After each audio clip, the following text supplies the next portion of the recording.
What's up, moviegoers? Welcome to the Marchio podcast. I'm your host, Anthony. In today's episode of the Marchio podcast, I'm talking about Freddy's Dead, The Final Nightmare, or A Nightmare on Elm Street 6, The Final Nightmare. Now, basically, it tells the story of Freddy Krueger, who returns once again to prowl on the nightmares of Springwood's last surviving teenager, and a woman whose personal connection to him may mean his demise. Stars Robert Englund, Yafet Oka, and Lisa Zane. The movie was released September 13th, 1991, has a runtime of 89 minutes, had a budget between $9 and $12 million, and grossed $35 million at the box office. Now, this movie was supposed to be the final movie in the series, which is why it's called Freddy's Dead, The Final Nightmare. And basically the tagline is, they saved the best for last. The movie received so much negativity and based on its critical release and response, and it just didn't work. We do see big actor names make a cameo appearance. Johnny Depp reprises his role as Glenn, and we see Roseanne Barr in this, Tom Arnold in it, Alice Cooper, and Iggy Pop sings the title song at the end of the credits, which basically is a montage of scenes from the previous films in the series. The story centers on a woman who finds out that she is the daughter of Freddy Krueger, and the only way that she can defeat him is by using certain tactics and stuff.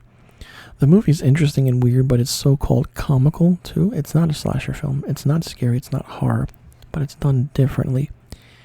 It's done interestingly. The movie, this series started out in 1984 and it ends in 1991, so to speak, quote unquote. It's great to see Robert Englund back playing Freddy Krueger. But in this movie, you can tell that he was given carte blanche to do what he wanted. And basically, the original idea for this movie was that in the original script, 15-year-old Jacob Johnson, who is the son of Alice Johnson in the previous 3 movies, is the major character. And many of the Dream Warriors return to aid Jacob in defeating Freddy after he kills Alice. The idea was later discarded. Now, Peter Jackson, who you may know from the Lord of the Rings movies, also wrote a screenplay that was not used. His story was about teenagers who did not see Freddy as a threat and took sleeping pills to enter Freddy's world. Jackson's script also included a police officer put into a comatose state to permanently be in Freddy's realm. So, see, as you can see, that some say that this is the final movie in the, Dream Trilogy, but it's not. The Dream Trilogy, as I stated before, is 3, 4, and 5. The Dream Warriors, the Dream Master, and the Dream Child, and that's it. Some consider this as the final movie in that. It's not. This is more of a solo standalone movie. But if you went that story route where you bring back Jacob Johnson, the son of Alice Johnson, just to go after Freddy for revenge, would have been interesting and done well. But then if you add Peter Jackson's script to that, it would have been even better.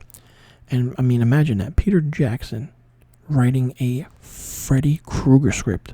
Wow. This movie would have worked on so many different levels if this Peter Jackson directed it or wrote it and it was different. He would have definitely had an early career in Hollywood, and he would have been writing a lot of horror movies. Because mainly a lot of your directors and writers and producers start out in Hollywood by making well-known horror movies. And then they go on to make other fantasy films or other action movies and become well-known. While this movie was different, it was good, but it was funny, like I said. The aspect of certain things, how things are done, were interesting. The kills were different, and, there's a scene where Freddy is playing with a, video game, and he's using a remote control, and it's different, And the character of the Maggie, who is played by Lisa Zane, she finds out that she was adopted, and she finds her adoption papers and realizes that she is Freddy's daughter.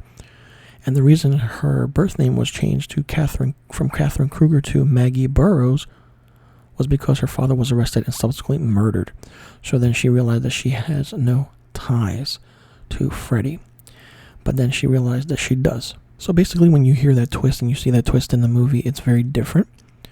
You see that Freddy Krueger is a dad and what he could have been, or what he should have been maybe as a father, but the whole aspect of the father-daughter relationship was interesting.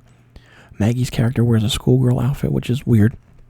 Of course, it plays on the fetishes of a schoolgirl thing going on, which is so creepy to me and different.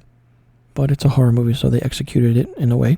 And basically, Maggie herself, the daughter of Freddy Krueger, does get what she wants. She basically ends Freddy Krueger. She basically kills him with his own glove. And, you know, she says this thing at the end where she says, "Happy Father's Day." And it's a play on words of like, you know, hey, you know, all this time you weren't there, but hey, here you are. I didn't get to know you now, and I'm going to kill you. So this was the last movie in the original so-called film series of the Nightmare on Elm Street. But where to categorize it, it's very hard. It's very different. Of course, at the time, you know, you say it's the final chapter or the final end or the final thing in the horror movie. Things are going to be different and things are going to happen. And that's what happened. While this movie did receive huge negative response when it released, the movie did gain a cult following. However, you don't see it on TV that much. They need to show it on TV because it's different and it's funny and it's fun to watch. The movie is entertainment. This is an entertainment Nightmare on Elm Street movie. Any other movies prior to this is not so much entertainment. It's just a quick fun watch and that's it. But this one is different, it's fun, and it's interesting. So let me know in the comment section below what you think about Freddy's Dead, The Final Nightmare. Do you think this should have been the final movie in the franchise? Or do you think it should have ended way before with Part 3 Dream Warriors? And do you think that the whole father-daughter aspect was clear in this movie? And did you like that this was the quote-unquote so-called final movie in the series? Let me know in the comment section below about the questions I just asked. And be sure you tune into the next episode of the Marchio podcast, where I talk about Wes Craven's New Nightmare. And be sure you click that subscribe button and hit that notification bell for new videos and new podcast episodes on the Marchio Productions YouTube page. And follow Marchio Productions on Instagram, Facebook, and Twitter. And follow me, Anthony, your host, on Instagram and Twitter at misterfilmstock. And follow the Marchio Podcast on Instagram, Facebook, and Twitter. I'll leave a link to all the social media accounts in the description box below. You can check it out and follow along. Alright everyone, that does it for today's episode. I'm your host, Anthony. Thanks for tuning in. Happy Father's Day.